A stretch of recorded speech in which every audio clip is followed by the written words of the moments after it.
Bismillahirrahmanirrahim. Assalamualaikum warahmatullahi wabarakatuh. Waalaikumsalam Waalaikumsalam warahmatullahi wabarakatuh. Taib, alhamdulillah rabbil wa bihi nasta'inu ala umuri dunya waddin. Shalatu wassalamu ala asrofil anbiya'i wal mursalin wa ala alihi washabihi wa ajma'in, amma ba'd.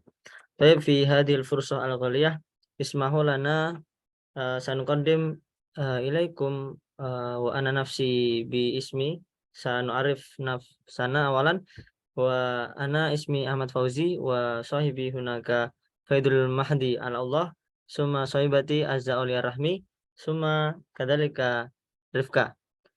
Taib, alhamdulillah fi hadhil fursah sanuqaddim ilaikum jami'an wa mawdu'una fi hada al-ikhtibar li taqdimi al-video fi hada al-ikhtibar yakni al-Mu'tazilah.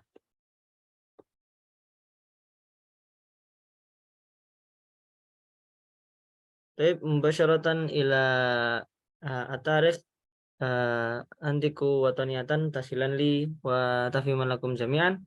Jadi di dalam Mu'tazilah itu yang pertama kita akan membahas mengenai sejarah Mu'tazilah. Jadi pemikiran dari Mu'tazilah yaitu diawali dari pendapat Wasil bin Atha al-Ghazal dan Amr bin Ubaid bin Bab. Keduanya terlibat perdebatan dengan Hasan al-Basri mengenai status dari pelaku dosa besar. Kedua tokoh ini merupakan temannya. Perdebatan ini terjadi di dalam suatu majelis yang dipimpin oleh Hasan al-Basri di Masjid Basrah. Kedua tokoh ini menjawab bahwa pelaku dosa besar bukanlah dalam status mukmin maupun kafir. Karenanya Hasan al-Basri mengeluarkan mereka dari majelisnya. Keduanya kemudian mengasingkan diri di salah satu pojok Masjid Basrah. Keduanya kemudian mempunyai pengikut yang disebut sebagai Mu'tazilah. Nah, di sini kita mengetahui bahwasanya Mu'tazilah yaitu didapat dari yang mana kedua murid tadi yang mengasingkan diri di salah satu pojok Masjid Basrah, kemudian mereka berdua mempunyai pengikut yang disebut dengan Mu'tazilah. Yang mana penamaan ini didasari oleh perbedaan pendapat kedua tokoh ini yang sangat berbeda dibandingkan dengan pendapat umat Islam pada masa itu. Wasal bin Atha membentuk jemaah baru di sudut lain masjid. Imam Hasan al-Basri berkata, ia telah iktizal atau mengasingkan diri dari kita. Nah, jadi Mu'tazilah adalah orang yang mengasingkan diri dari Imam Hasan al-Basri sesuai dengan perkataan dia tersebut. Jadi dapat kita ketahui bahwasanya aliran ini yaitu berbeda dengan aliran Islam pada umumnya, dan yang mana kejadian ini dimulai yaitu ketika setelah kekhalifahan Ali bin Abi Thalib. Jadi setelah Khulafaur Rasyidin. Oke, untuk materi selanjutnya yang berkenaan dengan ajaran dasar teologi Mu'tazilah yang akan disampaikan oleh yang bersangkutan. Waktu dan tempat dipersilahkan.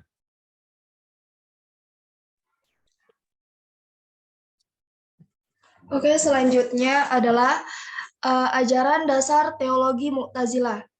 Ajaran dasar teologi Mu'tazilah terbagi menjadi 5. Yang pertama, at-tauhid, kemudian al-adlu atau keadilan, yang ketiga al-wa'du wal-wa'id, terus yang keempat al-mangdilah bain al-mangdilatain, kemudian yang kelima amal ma'ruf nahi mungkar.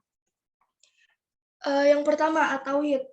At-tauhid atau biasa disebut dengan pengesaan Tuhan merupakan prinsip utama dan intisari dalam ajaran Mu'tazilah.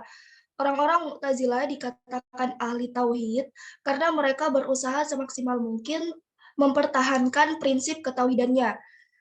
Ketauhidan golongan Mu'tazilah yaitu yang pertama, Tuhan bersifat qadim. Kemudian mereka menafikan atau meniadakan sifat-sifat Allah. Kemudian yang ketiga, Allah bersifat aliman, qadiran, hayyan, sami'an, basyiran, dan sebagainya. Kemudian Allah tidak dapat diterka dan dilihat mata walaupun di akhirat nanti. Kemudian mereka menolak aliran Mujasimah, Musyabihah, Duafisme, dan Trinitas. Kemudian Tuhan itu bukan benda dan tidak berlaku tempat padanya. Yang terakhir, Al-Quran itu baru diciptakan. Kemudian Al-Adlu atau keadilan. Ajaran dasar Mu'tazilah yang kedua adalah Al-Adlu yang berarti Tuhan Maha Adil.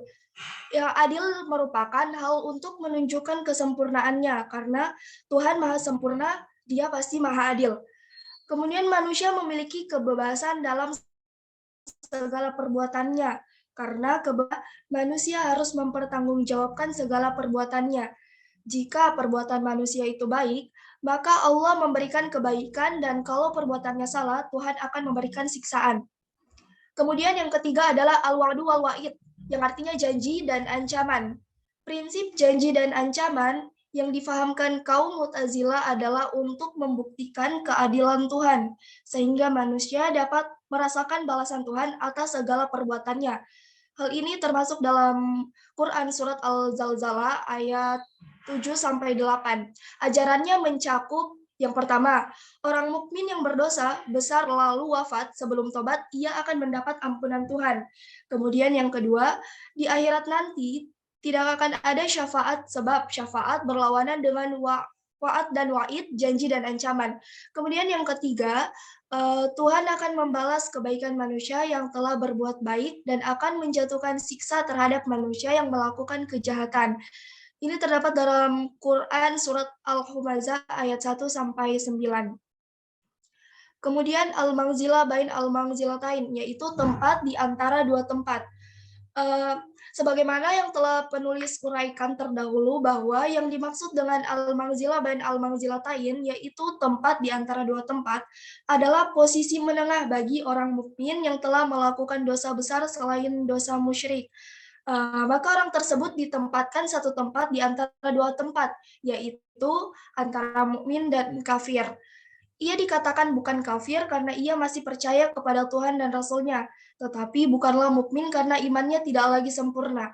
Karena ia bukan mukmin, maka ia tidak dapat masuk surga. Karena ia bukan kafir, maka ia tidak mesti masuk neraka. Ia seharusnya ditempatkan di luar surga dan di luar neraka, kebaikan dan melarang keburukan. Ajaran dasar yang kelima adalah menyuruh kebaikan dan melarang kemungkaran, amar ma'ruf nahi mungkar. Ajaran ini menekankan manusia untuk berpihak kepada kebenaran dan kebaikan. Hal ini merupakan konsekuensi logis dari keimanan seseorang. Pengakuan keimanan harus dibuktikan dengan perbuatan baik dan menyuruh orang berbuat baik dan mencegah dari kejahatan. Oke, selanjutnya akan dijelaskan oleh Rifkah.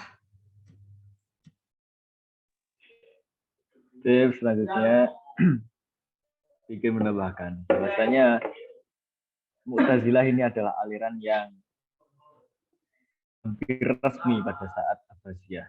Kenapa? Karena Mu'tazilah ini adalah aliran yang didukung oleh pembesar-pembesar zaman Abbasiyah. Nah, didukungnya dalam segi apa? Dalam segi dana dan banyak dianut oleh orang-orang Arab non-Persia. Baik itu seperti Irak, Persia, dan lain-lain. Jadi non-Arab itu. Nah, namun Mu'tazilah ini dalam teratur banyak itu tidak diketahui pastinya waktu kelahirannya. Karena memang Mu'tazilah ini lahir dengan tanpa deklarasi. Kayak NU, Muhammadiyah itu tidak ada deklarasinya.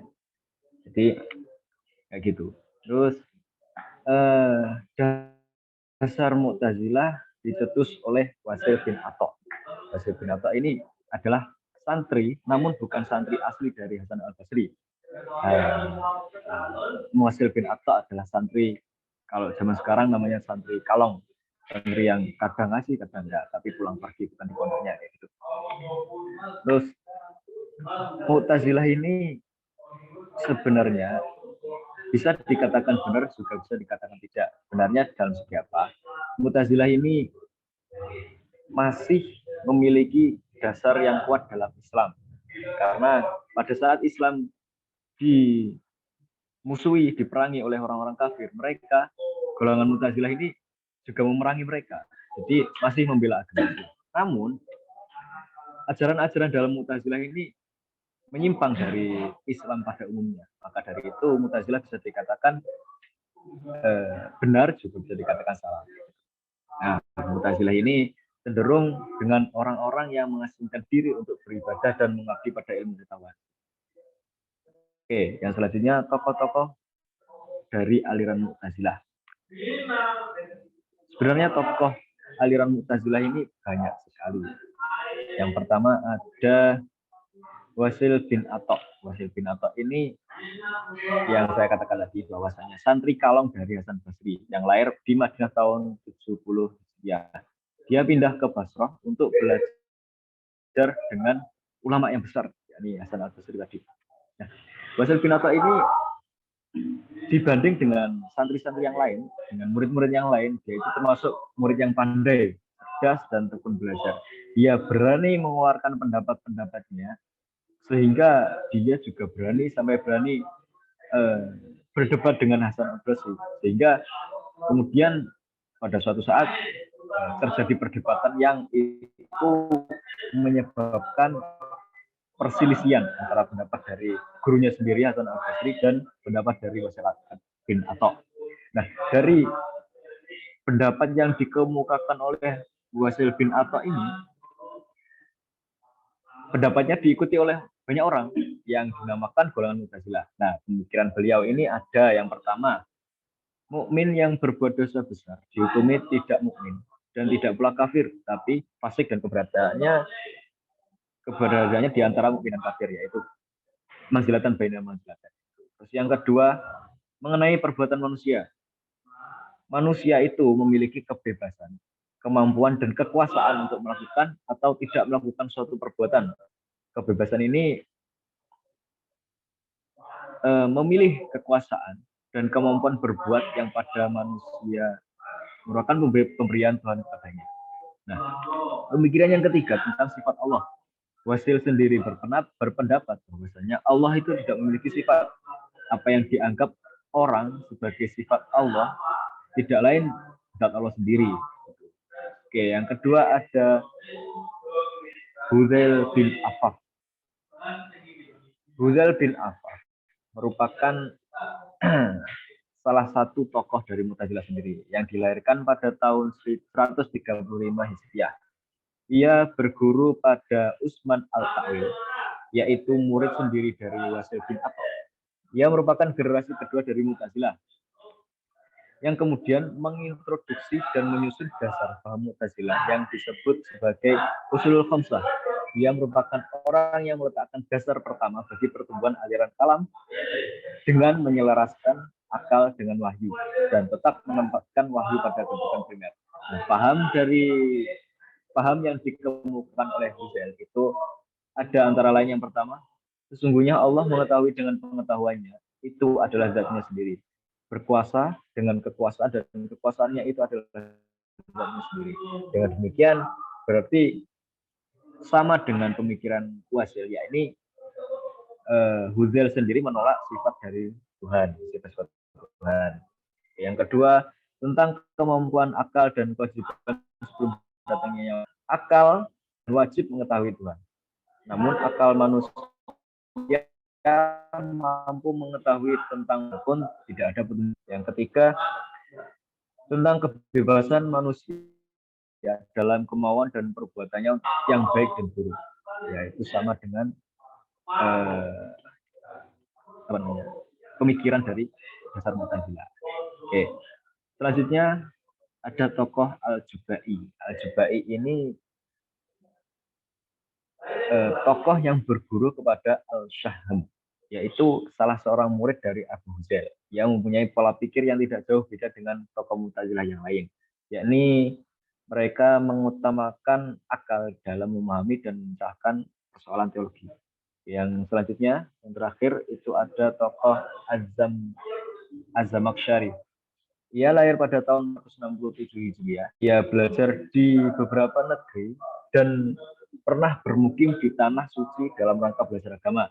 Ia banyak menggunakan waktunya untuk menyusun kitab tafsir Al-Kasyaf yang berorientasi pada paham Mu'tazilah. Namun, kitab tafsir yang beliau karang ini tidak hanya digunakan untuk Mu'tazilah. Di samping menyusun kitab tafsir juga dia menyusun buku tentang balaghah, bahasa dan lainnya. Lalu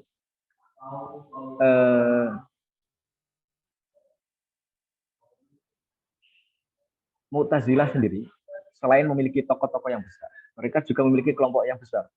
Itu ada 8 kelompok besar yang menjadi cabang dari Mu'tazilah sendiri. Yang pertama ada Al-Wasiliyah yang didirikan oleh Wasil bin Atas sendiri, lalu Al-Hudzailiyah didirikan oleh Hamdan bin Hudail, lalu Al-Nazamiyah bin Yasar, lalu Al-Mu'amariyah adalah Isa bin Sotih, lalu Al-Hisyamiyah pendirinya adalah Hisyam bin Amr, lalu ada Al-Jahiziyah pendirinya adalah Amr bin Har, dan yang terakhir Al-Jubaiyah pendirinya adalah Ali bin Abdul Wahab Al-Jubai. Selanjutnya, materi selanjutnya akan dijelaskan oleh Sahibati Ifka. Yep. Untuk selanjutnya yaitu tentang pemikiran dari aliran Mu'tazilah. Yang pertama yaitu aliran Mu'tazilah ini beranggapan bahwa mereka menafikan semua sifat zat Allah yang telah termaktub dalam Al-Quran dan hadis. Contohnya yaitu ilmu, kudroh, irodah, dan sesamanya. Contohnya, mereka ini menganggap ilmu Allah tidak mungkin kodim atau dahulu, karena seandainya ilmu Allah itu dahulu, niscaya akan ada dua hal yang dahulu, yaitu Allah dan ilmu Allah. Dan hal ini tuh mustahil karena tidak mungkin ada yang menyamai Allah dalam sifat kodim dahulu. Dan yang kedua, yaitu menetapkan bahwa kehendak Allah hanya seputar perkara yang baik menurut akal manusia. Mereka meyakini bahwa Allah tidak boleh menghendaki keburukan kepada makhluknya, karena hal tersebut bertentangan dengan sifat Allah, yaitu yang maha penyayang dan maha pengasih, yang dimiliki oleh Allah. Selain itu, Allah juga harus mengutus Nabi dan Rasul sebagai pengingat manusia atas perintah dan larangan Allah, serta balasan yang mereka dapatkan di hari kiamat. Sedangkan seluruh keburukan yang dilakukan ataupun menimpa manusia adalah akibat dari perbuatan mereka, tanpa sedikit pun ada campur tangan dari Allah SWT. Kemudian yang ketiga yaitu menetapkan bahwa orang yang fasik dan durhaka kepada Allah itu tidak termasuk golongan orang yang beriman ataupun orang yang kafir. Mereka berpendapat bahwa orang fasik dan ahli maksiat tidak dapat disebut sebagai orang beriman, karena hanya orang yang baik dan menjauhi maksiat yang pantas disebut orang beriman. Di sisi lain, orang yang fasik dan ahli maksiat itu juga bukan dari golongan yang kafir, karena mereka telah membaca syahadat dan masih beriman kepada Allah. Akan tetapi, nantinya orang yang fasik dan ahli maksiat ini tidak mau bertaubat akan dihukum kekal di neraka dengan siksa yang lebih ringan daripada yang didapatkan oleh orang-orang kafir. Seperti itu. Kemudian yang keempat, menetapkan bahwa salah satu dari dua kelompok sahabat Nabi yang bertikai di perang Jamal sebagai orang fasik yang akan kekal di neraka selama mereka tidak mau bertaubat dan menyesali perbuatannya. Mereka berpendapat bahwa tidak ada dua kebenaran yang wujud dalam suatu pertikaian. Pasti ada satu kelompok yang salah dan berdosa, dan ada satu kelompok yang benar. Selain itu, mereka juga meyakini salah satu di antara dua golongan yang bertikai di antara pengikut Ali bin Thalib dan Muawiyah sebagai orang yang tidak pantas sebagai pemimpin umat Islam. Oleh karena itu, mereka tidak mendukung salah satu dari keduanya sebagai pemimpin umat Islam. Hadza minni.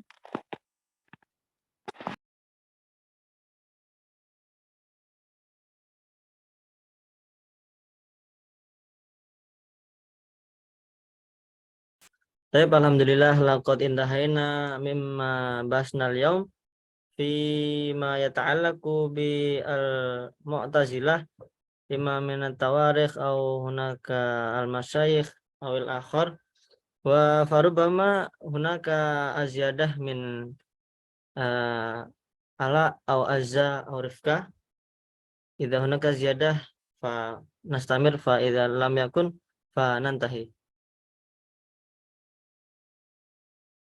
Terus menjahit. Taib, syukran ala husni mubalatikum jami'an wa natlubul afwa min jami'i khotoyana wa wallahul muwaffiq ila aqwamit thoriq.